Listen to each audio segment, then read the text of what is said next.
அதாவது இந்த குடும்பத்தார், இந்த மணிமேகலை குடும்பத்தார் எப்படின்னு பார்த்தாங்கனாக்கா, இவங்க அப்பாவுக்கு ஒரு பிள்ளை பெற்றுக்கிடுச்சு. மற்ற 2 பிள்ளைங்களும் புருஷனுக்கு ஒன்றுமா இந்த நான் கட்டியிருக்கிற பொண்ணு, அப்புறம் இன்னொன்று இந்த மாதிரி பெற்றுக்குருவாங்க. இவங்க எப்படின்னாக்கா, இவங்களும் அப்பனுக்கு ஒன்று, மற்றவங்களுக்கு ஒன்றுன்னு பெற்றுக்குருவாங்க. அதாவது அது மட்டும் இல்லாமல் இந்த மகேஷ் என்ன பண்ணிருச்சு, கோயிலில் கொண்டு போய் தாலி, சமயபுரம் மாரியம்மன் கோயில் இருக்கு இல்லையா, அங்கே கொண்டு போய் ஜாதக கோளாறுன்னு சொல்லிட்டு தாலியை கொண்டு போய் கோயில் உண்டியில் போட்டு வந்துச்சு. உண்மை என்னன்னு பார்த்தோம்னாக்கா, ஆராய்ஞ்சு பார்த்தோம்னாக்கா, அம்மாவோட புருஷனை மகளுக்கு 2 பேரும் பங்கு போட்டுக்கிறாங்க.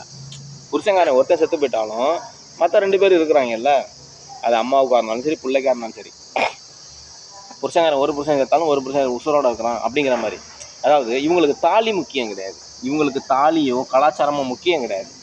அவங்களுக்கு எவனோ ஒருத்தன் புருஷனா இருக்கிறானா, உயிரோட இருக்கிறானா அப்படின்னு நினச்சிக்கிட்டு போய்கிட்டே இருப்பாங்க. அந்த மாதிரி தான் இவங்க குடும்பத்தை சேர்ந்தவங்க. அது மாதிரி தான் இவங்க வந்துட்டு வாழ்ந்துக்கிட்டு வராங்க இந்த சமுதாயத்தில். அதாவது சமுதாய சீர்கேடுகளை உருவாக்கி விட்டுக்கிட்டு பண்ணுறது